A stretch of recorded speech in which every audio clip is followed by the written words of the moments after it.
dude put your assistant in the headlock and you decide to go into business with him? That doesn't make sense. Well, my source is sure that's bullshit. And the thing that he heard, which is much more plausible, is that Stan was getting no money for a convention, at the time. Max had talked to him a few times and found out that he really wasn't making any money. So Max went to a convention and said, I represent Stan. If you want him to come to a convention, you have to pay like 20 grand and he'll be here for the whole weekend. They said, wow, Stan Lee will pay. And Max went back to Stan at another convention and said, hey, I can get you 20 grand at another convention. And Stan loves money. He loves it very much. Stan was excited. 20 grand? Get 3 of those right now. Let's go. Excelsior. And that's how he got in. He bullshitted as his rep, got him a deal for like 20 grand and was like, I can get you another one in a couple of weeks. And Stan was actually competent at the time. And Stan was, and Max, I should say, was much more in the background.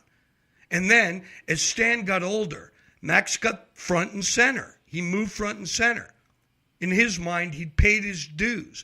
And when the real money started coming in, he started moving up front. To me, that's called a long con. Exactly, says my source. But I think in the beginning, he didn't really know what he was doing. And then he learned and he spotted the loopholes. For instance, there's a huge underground money pipeline in that world, the comic books world. When Stan does a signing at a convention, you pay everything. Everything is in cash. Autographs are cash only. And outside of the convention, there are dealers. And they might have 500 books for you to sign, right? They can't get in line at a convention and make people wait, so that's done privately in a gray zone of their own. They might meet behind a curtain at a hotel down the street or whatever. These guys are also paying cash. Yep. But now we're talking 500 autographs at $100 each. Wow, that's 50 grand. And that money, where does that money go, asks my source.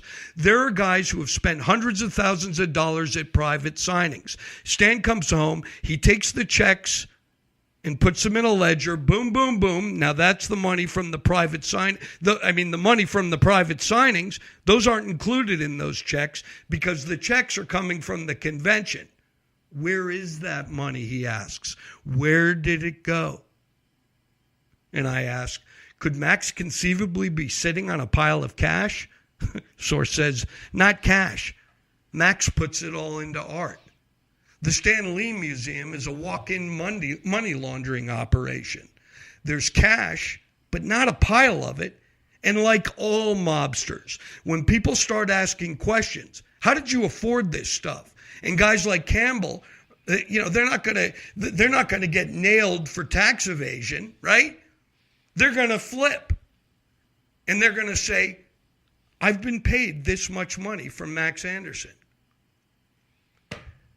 Are you listening, FBI? My question is, who has gone to law enforcement? My source says, well, I'm sure Jerry has tried. Jerry Oliveris, that is. But it's a complex world, the comic book world. Who is Campbell? And why is this art? Well, he'll draw a comic book cover, and then he charges Max $40,000 for it. For one cover. Max has like 50 of those. Max has bought every piece of Campbell art in the last 4 years. Every piece at $40,000 or more. And then things take a dark turn with my source. He says, if I get hit, it's him. But if the feds come to my door first, I'm not going to lie if they start asking questions. If the FBI looks at Max Anderson, they will find, if they look, at some point in time, maybe September, Max Anderson took $100,000 in cash to Stan's house. He went to Stan's bank and put that $100,000 into Stan's bank in cash. The next day, it left the $100,000, left Stan's account and went to pay a down payment on a house that Max currently lives in. Max maintains that it was a gift to him. But it was Max's $100,000 that went into Stan's account the day before. You see, if anyone asks where he got $100,000 in cash, he can say it was Stan's $100,000. If the heat comes on that $100,000, it's on Stan. He has to pay the taxes. Makes me think, but conversely, wouldn't he have to pay a gift tax on the same money? Source says, well, sure, but I don't think Max thinks about that. No one on the books notices that, I ask? Source says, all they have to do is ask where the money came from. Get receipts.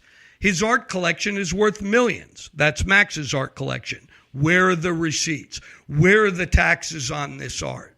It's over. He says, it haunts me sometimes, the shit that I witnessed, and I'm out of all this, and I like it. I need Max gone from my life to be normal again. I need him out to be free. If he's in jail or the fear of security keeps me from going public with this stuff, because if it's not on him, it's his next door neighbor who used to be a Mongol, or it's his son. Something is going to happen because he's so desperate. And then he makes a very valid point. He's going after that nurse Sheba that we spoke about in my story and in the last podcast. He's going after a nurse who's still up there under the employ of Stan, and he's offering her $50,000 in cash out of a bag in the front seat of her car to sign some phony declaration. He's a desperate man, says my source, and he's dangerous. And my source also adds that Max Anderson and a guy named Derek Tan run a comic book store called Excelsior Comics with Stan's face plastered all over it. They pay for the comics in cash. They use Stan's likeness without the rights, but they just do it because they can. There are plenty of people out there, artists, who won't do business with Max. I need Max, he says, to be in jail or dead. I need Stan to be gone, and I need not to live where I live. Max will do physical harm to me, and I will pay the ultimate price. Then Kia Morgan and those people will come to me with everything they have to try to get what I have. Do you understand? He's got receipts. Without giving away my source's identity, I promise you, listeners, this man has receipts. Always get receipts. And Max Anderson, my message to you would be, give Stan Lee back his money and memorabilia. At least give him back the key to the city. He earned that, didn't he? And with that, you've been in the gray zone. I hope you enjoyed your stay. I don't run ads on this podcast. Instead, if you like what you've been hearing, cut me loose a little quiche. Break me off a piece of lettuce, some cabbage, $1, $2, $3. Everything I get from you via PayPal, markebner59@gmail.com. It goes back into the development of this show so I can be exactly where we are today. Breaking news, here and now, in the gray zone. Or, also you can become a show patron at Patreon, www.patreon.com/Mark Ebner. I thank you from the gray zone.